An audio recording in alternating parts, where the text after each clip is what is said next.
तो दोस्तों स्वागत है आपका विंग्स एक उड़ान पे। मेरा नाम है पंकिल कपूर।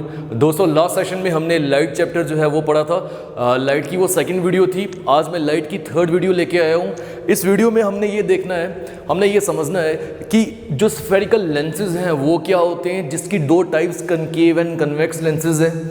फिर हम देखेंगे जो कल हमने टोटल इंटरनल रिफ्लेक्शन TIR पढ़ा, उसकी दो एप्लीकेशंस हमने कल की थी, जो की थी totally reflecting prisms and brilliance of diamond. आज उसकी जो आगे वाली दो एप्लीकेशंस है, एक बहुत इंपॉर्टेंट मिराज वो पढ़ेंगे। देन उसके बाद हम पढ़ेंगे एक जो फोर्थ एप्लीकेशन आ जाएगी इसकी ऑप्टिकल फाइबर्स।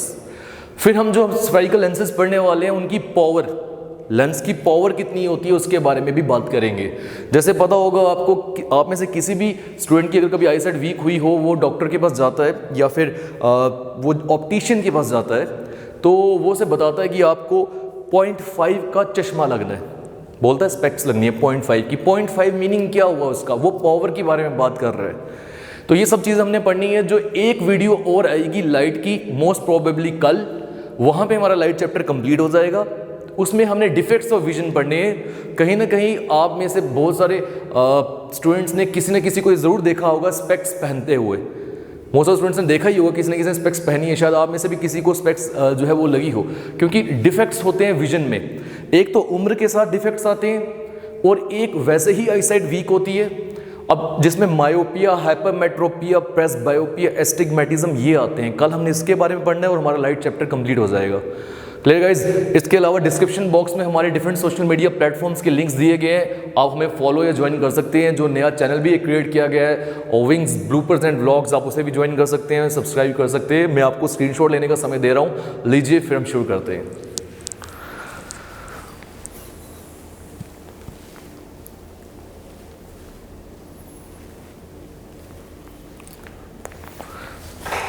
मिराज क्या होता है? देखिए, आप में से कई सारे स्टूडेंट्स जो शायद कभी डेजर्ट वाले एरिया में गए हों, उन्होंने वहाँ पर ये चीज़ देखी होगी। दूर से हमें लगता है कि कहीं पॉन्ड ऑफ वाटर है, बिकॉज या तो हमें एक शेडो दिखती है ट्री की, शेडो तो मैक्सिमम, और वो शेडो कौन सी होती है? Floating shadow. Floating shadow means की हिलती हुई शेडो, वो तो पानी पे ही दिखेगी।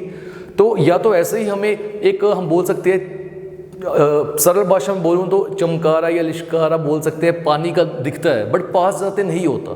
और बहुत बार ये भी देखा गया है कि चलो डेजर्ट में जाना हर कोई नहीं गया होगा, बहुत बार हमने देखा होगा रोड्स में, रोड में भी ये चीज़ होती है। जब हम गाड़ी चला रहे हैं या बाइक चला रहे हैं, दूर से लगता है कि आगे रोड में कहीं ना कहीं पानी है, क्योंकि रोड हल्की सी ऐसे लगता है फ्लोट कर रही है, बट जब पास जाते हैं नहीं होता वो।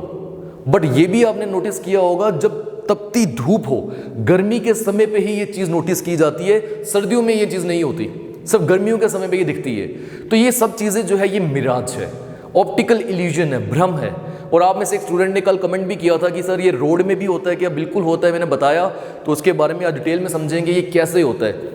आपको मैं बताऊं, अगर competitive examination point of view से बात करें, मान लो ये जो आपका एग्जाम है, अगर मिराज पे एक सवाल पूछा जाएगा, सिंपल वो ये पूछेगा कि मिराज किस फिनोमिना पे डिपेंड करता है, तो हमें पता है वो TIR, टोटल इंटरनल रिफ्लेक्शन पे डिपेंड करता है। बट मेरी हमेशा ये सोच रहती है, कोशिश रहती है, अगर आप कोई चीज़ कर रहे हो तो उसको समझना, चाहे वो समझ उसकी कॉन्सेप्ट उसके पेपर में ना पूछे जाएं, बट पता तो होना चाहिए होता कैसे, क्यों होता है। शुरू करते हैं। देखिए, मिराज बेसिकली हो गया एक ऑप्टिकल इल्यूजन। ये हॉट सनी डेज, जब बहुत गर्मी का समय होता है तब हमें दिखता है, और पर्टिकुलरली ये डेजर्ट्स में दिखता है, क्योंकि डेजर्ट्स में वाकई में बहुत गर्मी होती है। ठीक है, अब समझिएगा, मैंने एक फिगर ड्रॉ की है, इस फिगर पे आते हैं तो शायद हमें पूरी क्लैरिटी मिल जाएगी। और फिगर से भी पहले चलो मैं इसकी एक्सप्लेनेशन जो आपको समझाई है ये इंग्लिश में बता देता हूँ। ये एक ऑप्टिकल इल्यूजन है जो कि ऑब्जर्व किया जाता है डेजर्ट्स में, ठीक है, या फिर हॉट एक्सटेंडेड सर्फेसिस जैसे रोड हो गई, due to which a traveller, जिसकी वजह से दूर से कोई अगर आ रहा हो, ट्रेवल कर रहा हो, वो सी करेगा एक शिमरिंग पॉन्ड ऑफ वाटर, एक पॉन्ड ऑफ वाटर से दिखेगा शिमर करता हुआ कुछ दूरी पे, और उस पॉन्ड ऑफ वाटर में जो उसके आगे पीछे ऑब्जेक्ट्स होंगे, मान लो ट्री है, वो सब चीज़ें उससे इन्वर्टेड दिखेगी। इन्वर्टेड का मीनिंग हो गया उल्टा, और चीज़ें उल्टी तभी बनती है जब वो पानी पे हो, जिसे हम बोलते हैं वाटर इमेज। रीजनिंग में एक टॉपिक होता है SSC एग्जामिनेशंस में, water image and mirror image. अब आते हैं इस पे, देखो ये मैंने अर्थ बनाया, ठीक है, अर्थ की जिस पे हम खड़े हुए और ट्री भी है इस पे, ये होगी लोअर लेयर। हम ये ऊपर और लेयर्स में चलते जा रहे हैं।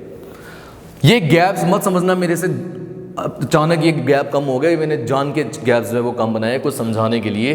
देखिए होता क्या है, आपने बहुत बार देखा होगा जब हम हाइट पे जाते हैं तो हाइट पे जाने से सर्दी होती है, गर्मी कम हो जाती है, होता ना, तभी तो डेजर्ट जो अपना हिल रिजॉर्ट्स होते हैं हाइट पे होते हैं वहाँ सर्दी होती है, होता है ऐसा। ये हाइट नहीं है, ठीक है, ये तो हो गया अर्थ की जो लोएस्ट जिस पे हम खड़े हुए हैं वो वाली लेयर, ठीक। यहाँ पे जो हवा होगी वो हॉट एयर होगी, और जैसे हम ऊपर जाएंगे वैसे ऊपर जितना ऊपर जाओगे आप हवा जो है वो ठंडी होते जाएगी, जिसे हम बोलेंगे कोल्ड एयर। अब मुझे बताओ गर्म चीज़ डेंस ज़्यादा होती है या ठंडी चीज़ डेंस ज़्यादा होती है? एग्जाम्पल लेते हैं, यहाँ देखो, अब ये मैंने ले लिया वाटर और इसी वाटर की ये मैंने ले ली आइस, ठीक है। ऑब्वियसली वाटर से आइस बनाना है तो मुझे वाटर को और कूल करना पड़ेगा, कूल करूंगा तो ये आइस बनेगी। अब बताओ वाटर ज़्यादा डेंस है या आइस ज़्यादा डेंस है? ऑब्वियसली आइस, क्योंकि आइस के पार्टिकल्स तो हिल ही नहीं पा रहे, बट वाटर की पार्टिकल्स जो हैं वो हिल तो पा रहे हैं, लिक्विड कैन फ्लो।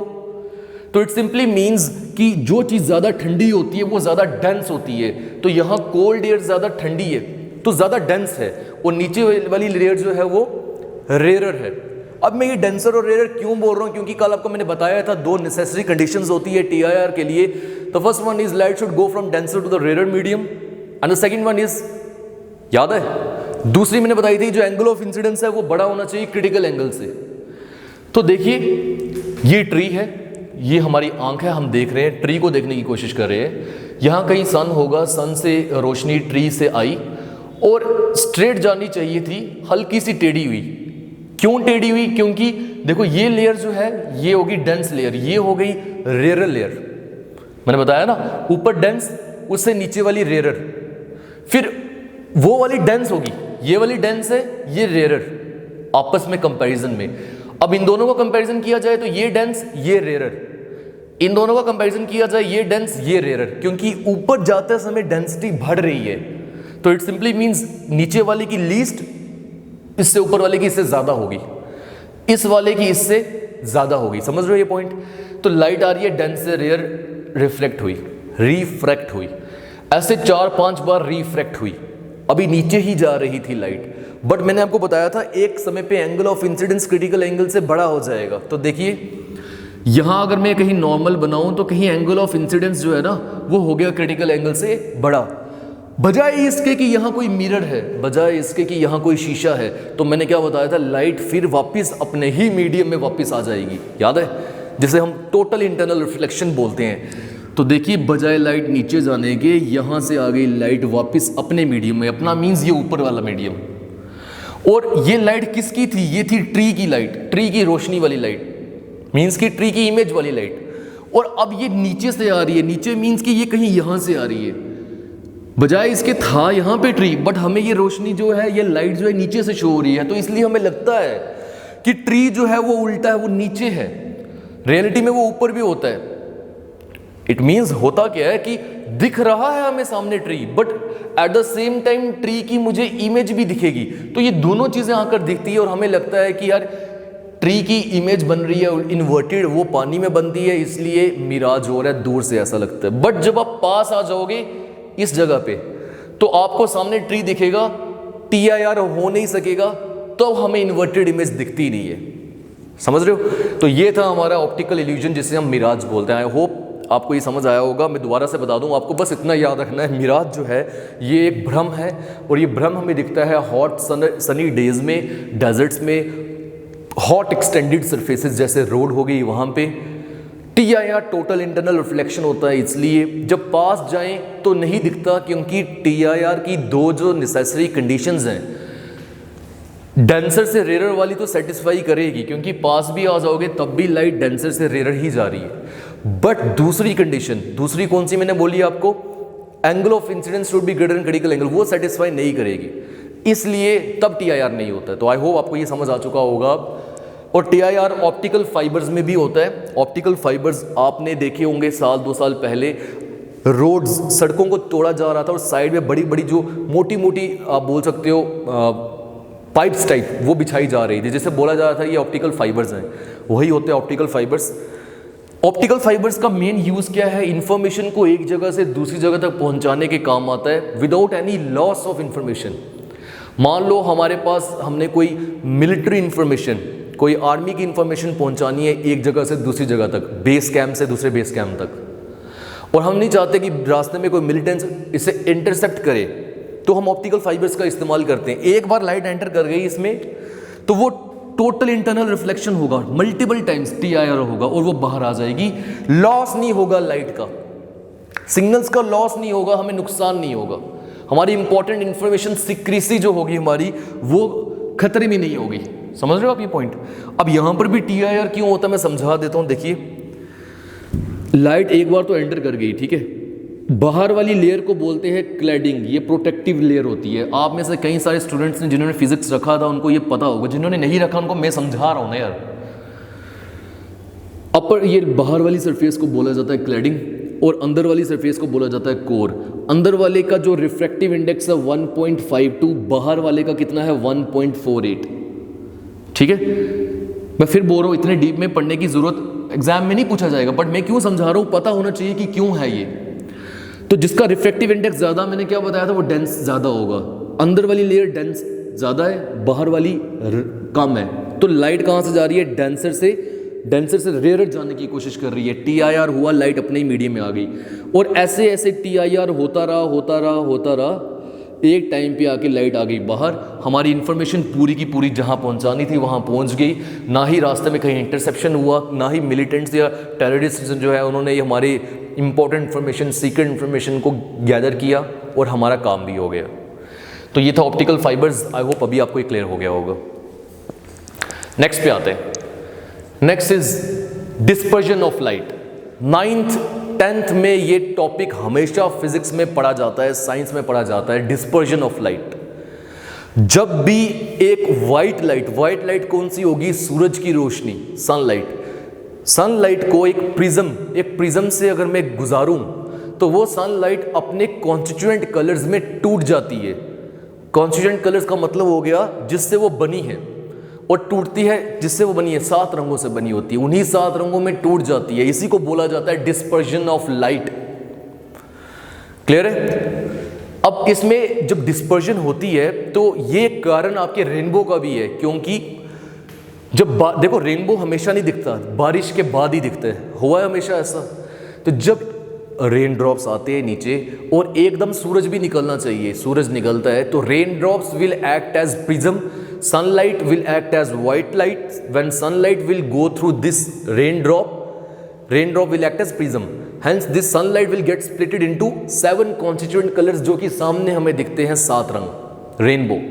और हमेशा नोटिस करना, याद रखना आज के बाद, रेनबो जहां पर भी बनेगा हमेशा ऑपोजिट टू सन होगा, क्योंकि सूरज की रोशनी आएगी, रेन ड्रॉप से गुजरेगी तो हमें कहीं रेनबो दिखेगा। तो आपसे अगर पूछा जाए कि रेनबो के पीछे क्या कारण रहा है, तो वो उसके पीछे TIR नहीं, उसके पीछे डिस्पर्जन ऑफ लाइट है। Clear? The phenomena of splitting of light into its constituent colours. Splitting होना व्हाइट लाइट का अपने कॉन्स्टिट्यूएंट कलर्स में, जब वो पास होती है एक रिफ्रैक्टिंग मीडियम मींस प्रिज्म, उसी को बोला जाता है डिस्पर्जन ऑफ लाइट। ठीक है? और यही जो व्हाइट लाइट 7 रंगों में टूटी, एक स्क्रीन के ऊपर अगर मैं इसको फॉल करवाऊं तो मुझे जो भी दिखेगा उसे बोला जाएगा spectrum. The pattern of coloured bands so obtained on the screen is called spectrum. अब एक्रोनिम क्या है? एक्रोनिम का मीन्स शॉर्ट फॉर्म में क्या आ जाएगा? इसे बोला जाता है विब गियर। विब गियर क्यों? Violet, indigo, blue, green, yellow, orange, red. और क्या आपको मालूम है ये विब गियर भी जो लिखा गया ना, ये एक सीक्वेंस में क्यों लिखा गया है? इसके पीछे रीजन है बैंडिंग का, पढ़ेंगे अभी वो। तो आई थिंक आपको ये पता चल गया, व्हाइट लाइट आई, 7 रंगों में टूटी, और ये वो 7 रंग है। देखो अगर मैं आपको बताऊं यहां पे व्हाइट लाइट के अंदर 7 रंग थे, वो टूटते क्यों है? कारण क्यों, क्या है? देखो प्रिज्म जो है ना, प्रिज्म का रिफ्रैक्टिव इंडेक्स होता है, हर एक चीज का रिफ्रैक्टिव इंडेक्स है। सेम प्रिज्म का रिफ्रैक्टिव इंडेक्स अलग अलग कलर्स के लिए, अलग अलग रंगों के लिए अलग अलग होगा। इसलिए उनकी बेंडिंग भी डिफरेंट होगी। आप देख पा रहे हो हर कलर अलग अलग टाइप से बेंड हो रहा है और इसी को बोला जाता है डिस्पर्जन ऑफ लाइट। तो you just need to know what is dispersion of light, you don't need to know the deep meaning. Dispersion of light is just the splitting of white light into its constituent colors when white light passes through a refracting medium. That refracting medium must be or may be a prism. Same in the case of rainbow. तो rainbow में भी dispersion of light होता है। I hope अब आपको ये clear हो गया होगा। देन कम स्फेरिकल लेंसेज की स्फेरिकल लेंसेज क्या है? जैसे आपने स्फेरिकल मिरर पढ़ा वैसे ही स्फेरिकल लेंसेज भी है। लेंस एक पोर्शन होता है जो कि दो सरफेसेस से बाउंड किया जाता है। A lens is a piece of refracting medium bounded by two surfaces, जिसमें से कोई ना कोई सरफेस कर्व्ड होती है या दोनों कर्व्ड होती है। जैसे यहां दोनों कर्व्ड है तो ये बीच वाला हो गया लेंस और इसको हमने बाउंड किया है दो सरफेसेस से। लेंस भी दो टाइप के, convex lens, concave lens. Convex lens का दूसरा नाम कन्वर्जिंग लेंस। कन्वर्जिंग क्यों? क्योंकि रेज जब इस पे गिरेंगी वो कन्वर्ज होंगी। कनकेव लेंस का दूसरा नाम डाइवर्जिंग लेंस। डाइवर्जिंग क्यों? क्योंकि जब रेज इस पे गिरेगी तो रेज जो है वो डाइवर्ज होगी, बिखेरेंगी। कन्वेक्स लेंस की डेफिनेशन हमसे पूछे तो ऐसा लेंस जो मिडल से घना होता है, थिक होता है, और एजिस से पतला होता है, थिन होता है, उसे कन्वेक्स लेंस बोला जाता है। ऐसे नमस्ते से सिखाया जाता था बचपन में, ये आ गया। This is convex lens, thick at the middle but thin at the edges. And जब भी इस पे रे ऑफ लाइट फॉल करेगी तो ये इसे कन्वर्ज करेगा। ये बताता हूं कैसे। ये एक रे ऑफ लाइट फॉल करी तो इसने कन्वर्ज किया इस वे में। आई होप अभी समझ आ गया होगा। This is the optical centre, the point which is pole in the case of mirror. The point which is pole in the case of mirror is optical centre is in the case of lenses, the centre of that thing. I hope अभी समझ आया आपको ये convex lens. Opposite is concave lens, ऐसा lens जो बीच से thin हो, उल्टा बीच से पतला और साइडों से घना हो, उसी को बोला जाएगा concave lens. Concave lens is thinner at the centre, centre से thin but thicker at the edges, यहां से घना, और ये डाइवर्ज करेगा रे ऑफ लाइट को जो उस पर गिरेगी। कैसे? ये रे ऑफ लाइट आई, इसने क्या करना है बेसिकली इस वे में डाइवर्ज कर देना है, और इसने क्या किया था? कन्वर्ज। आपको मैं अगर शॉर्ट फॉर्म में बताऊं तो भाई याद रखिएगा, जो चीजें कनकेव मिरर में है वो कन्वेक्स लेंस में है, जो कन्वेक्स मिरर में है वो कनकेव लेंस में है, उल्टा होता है। बात आती है कि पावर ऑफ अ लेंस क्या है, ताकत क्या है लेंस की। देखो ऐसा तो 9th 10th में बताया गया था, power of a lens is the reciprocal of the focal length, but concept नहीं समझ आया हमें उससे। आपको पावर ऑफ लेंस से पूछा क्या जाएगा, मैं शॉर्ट में सिंपल बता देता हूं। What is the SI unit of power of lens? We have already studied this, that is dioptre. Dioptre is the SI unit of power of lens, but still हमें पता होना चाहिए पावर क्या होती है। देखो, जो हमारा लेंस ज्यादा कन्वर्ज करेगा या ज्यादा डाइवर्ज करेगा, उसकी पावर जो है वो ज्यादा होगी। पावर ऑफ ए लेंस का मतलब हो गया कितनी क्षमता है लेंस में किसी भी रेज ऑफ लाइट को कन्वर्ज या डाइवर्ज करने की। जितनी ज्यादा क्षमता उतनी ज्यादा power. The power of a lens is a measure means की एक माप ऑफ द कन्वर्जेंस और divergence of light rays falling on it. अब मैं एग्जाम्पल के तौर पर मैंने फिगर भी बनाई है, देखो अब यहां पे भाई याद रखना, जब रेज आती है ना पैरेलल, और जिस पॉइंट से गुजरती है उसे प्रिंसिपल फोकस भी बोला जाता है, ठीक है। और इस डिस्टेंस को क्या बोला जाता है? ऑप्टिकल सेंटर से प्रिंसिपल फोकस का फोकल लेंथ। जरूरी नहीं है, मैंने समझाया आपको पहले भी। एक लेंस लिया, इसने कन्वर्ज किया यहां पे, दूसरा लेंस छोटा था उसने कन्वर्ज यहां कर दी, बट आपको दिखना चाहिए यहां पे जल्दी कन्वर्ज हो गया, मींस कि ज्यादा कन्वर्जेंस हुई है, और यहां पे दूर जाके कन्वर्ज हुआ है, तो इसने कन्वर्ज ज्यादा किया, इसलिए इसकी पावर जो है वो ज्यादा होगी। बट क्या आपको एक पॉइंट समझ आया? यहां फोकल लेंथ ज्यादा थी, यहां फोकल लेंथ कम है।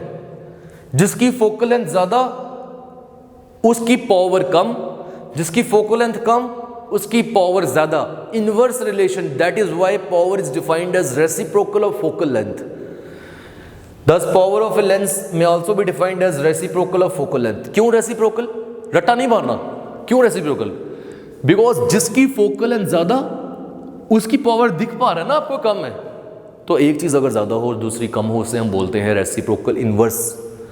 ठीक है, ये लिखा भी है, smaller the focal length of a lens, जितनी कम होगी focal length more is the ability to bend light rays, उतना ज्यादा बेंड होगा, and greater is its power, उतनी ज्यादा पावर होगी इसकी। ऐसा यूनिट पावर का क्या होता है? डायोप्टर। ऐसा यूनिट मींस पावर को हम किस में मेजर करते हैं? हम अपने मास को मेजर करते हैं ग्राम केजीज में, पावर को डायोप्टर में मेजर किया जाता है। ठीक है, तो इसी के साथ हमारा जो लाइट का second I think third session जो है वो भी कंप्लीट होता है। लास्ट सेशन कल लेके आऊँगा मैं, जहाँ हम डिफेक्ट्स ऑफ विजन पढ़ेंगे और इसे कंप्लीट करेंगे। मैं आपको बहुत बार पहले भी बोल चुका हूँ, दोबारा बोल रहा हूँ, we are studying these chapters of physics not only for your GK SSB panchayat account assistant but also for the upcoming competitive examinations be it like RRB, NTPC, like SSC, staff selection commission, because once these videos have been made, ये playlist में होंगी। आप कभी भी जब भी आपका exam होता है वापस आके देख सकते हो।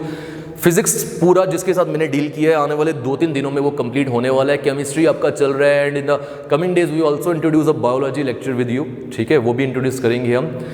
और ये फिजिक्स अब आपको अच्छे से समझ आ जानी चाहिए। इसके बाद इलेक्ट्रिसिटी रहता है और इन्वेंशंस एंड इन्वेंटर्स उनके नाम वो रहते हैं। रखते हैं आज के लिए इतना ही, मिलते हैं कल नए लेक्चर के साथ। Thanks a lot.